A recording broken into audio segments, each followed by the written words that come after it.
Hello, and welcome to episode number 14 of Zach's Tech Talk Tuesday. My name is Ryan McQueeney, and on this week's show, I'm going to be joined by Jamie Wise, the founder of Buzz Indexes. Buzz Indexes uses a unique strategy that utilizes artificial intelligence technology to find high-quality investable opportunities. Buzz's technique harnesses the power of machine learning and AI in order to scour the web, gauge overall investor sentiment, and create data-driven market insights. The Buzz Index identifies the 75 large-cap U.S. stocks which exhibit the highest degree of positive investor sentiment and bullish perception. The index is tracked by the Buzz U.S. Sentiment Leaders ETF, which trades under the ticker BUZ. Jamie and I spoke about the Buzz strategy, as well as the current power of artificial intelligence, and I hope all of my fellow tech-obsessed investors enjoy the conversation. Thanks for joining me, Jamie. I want to get a better understanding of the technology that goes into your index. Your site is very clear about your use of social media, news articles, and blog posts to make statistically derived decisions. But can you speak more about the AI and machine learning technology that powers these insights? Is this something that was built in-house, or are you taking advantage of artificial intelligence technology that's already out there? Hey, Ryan, that's a great question, and it's great to be here with you today. Our approach is to build our models in-house, and it's really an important feature of what we're doing here at Buzz. We're really trying to leverage the new and latest developments of natural language processing and deep learning in particular, and those are really both subsets of the broader field of artificial intelligence, to really provide us insights from the massive amounts of data that are now available by listening to various online communities and individuals talking about stocks and their investment portfolios. So our approach really combines the predictions from powerful state-of-the-art deep learning models and classic sort of robust feature-based models and pulls it all together to make sense of it. That's a little bit of technical talk there, but really what it boils down to is to distinguish the difference between what we'll call task-specific AI and general-purpose AI. And I think most of what we hear about today when we hear about artificial intelligence is really task-specific AI. And you can think of those types of things as autonomous driving or gathering insights from consumer product discussions and reviews. Those models are really trained for specific tasks, to drive a car, to understand what people are saying about products. And they work really well when they're programmed that way, but they would perform really poorly if you would point them to a new data set to analyze, such as financial markets or financial conversations.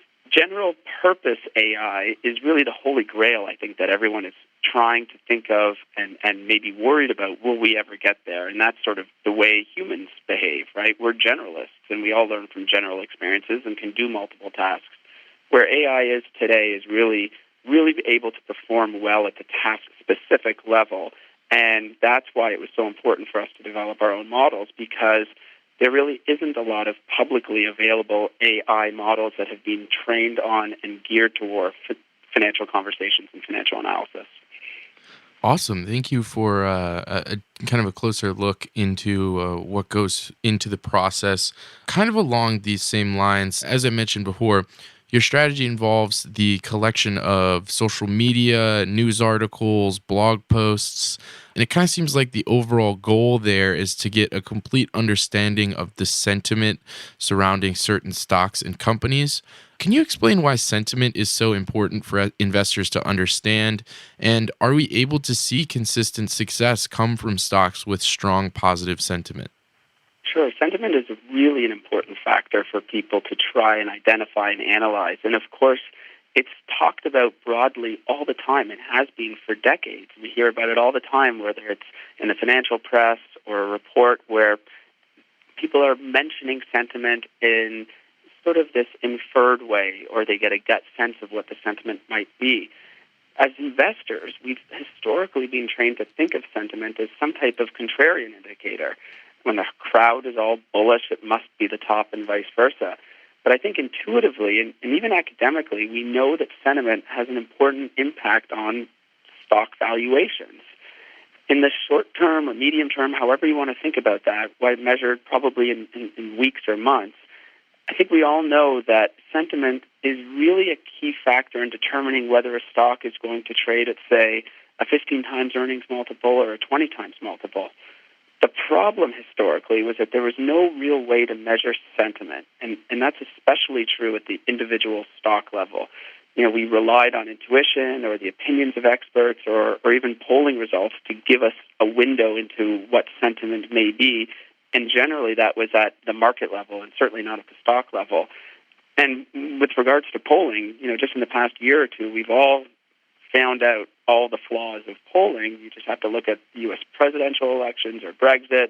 We understand how polling techniques can be flawed and lead to forced choices or other biases. But what we know is that people have been talking about stocks with each other since the first days of trading, and that emotion and sentiment have always been a part of financial markets. So none of that is new. What's changed is that now we have millions of people who are sharing their views online, and they're independently doing that. They're doing that of their own accord. And in doing so, they're leaving a digital trail behind that is really ripe for us to analyze and now be able to extract sentiment insights. So I really think you can think of sentiment as sort of like a sentiment premia or factor, is maybe more commonly known today. And that factor has always been present, but like I said, we couldn't measure it. But much like the other classic style premias or factors, and you can think of things like value and growth and momentum, we can now isolate sentiment and understand its contribution to investment returns. And from everything we know about modern portfolio theory, we know that combining multiple factors can be really a powerful tool to improve your risk-adjusted returns. So we now have this new data set and this new premia that we can combine into our portfolio. And your question on, does it work? Well, that's really why we launched our BUZZ index and licensed it to the BUZZ ETF, which is that BUZ ticker symbol. And we did that in April of 2016 because we wanted to be able to demonstrate the power of sentiment as adding value to your portfolio. We wanted to do it in a live track record way, and it was important for the ETF to demonstrate that track record. And as we can see over the past 1 month, 3 months, year to date, or even on a 1-year basis, BUZZ has outperformed other large-cap equity funds and even the passive benchmarks. Okay, so I think that's actually the perfect transition into the next thing that I want to talk about now that we've kind of gotten down to, we have a better understanding of the process. I kind of want to know more about the results. So speaking more specifically about the types of insights that your process generates, have you found there to be any biases in the types of stocks that your process favors?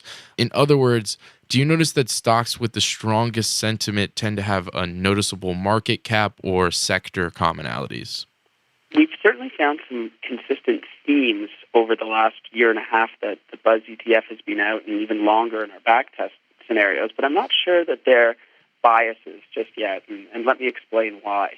When we're constructing our index, we don't put any constraints on sector allocation, for example. We really want them to just be a byproduct of our analysis and a byproduct of the sentiment that we're able to measure within the market. So those sector exposures within the index are really determined based on the securities which exhibit the highest degree of positive sentiment momentum, we'll call it. That said, we have seen tech, healthcare, and consumer sectors weightings dominate the index, and combined, the three of them could represent between 40 to 70% of the overall weight of our index at any one time. What remains to be determined is this a bias of what people are more interested in talking about, or is it just a byproduct of the analysis and a byproduct of the sentiment, in that sentiment has really been strongest in those sectors, and maybe it's no surprise that those sectors have been the ones that have been performing the best over the last few years. We certainly do see changes in weightings in materials and financials, where sometimes they're 0% weight, sometimes they're 10 or 15% weight.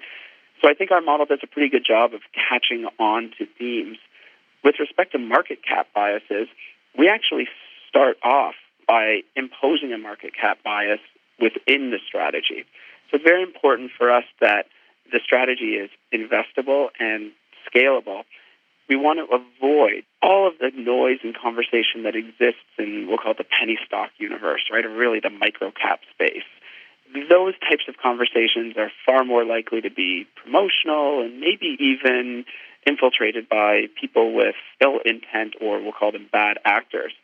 By focusing on large cap equities, we really do get a better sampling of the population at large, because those securities are the ones that are the most widely held. They have the greatest amount of consistent discussion. And analyzing a consistent conversation base really gives you more confidence in the predictive nature of changes in sentiment that you can observe within that conversation.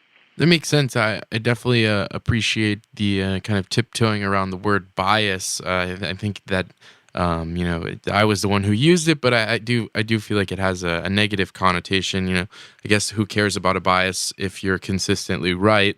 I want to talk more about the technology and the applications of the technology now.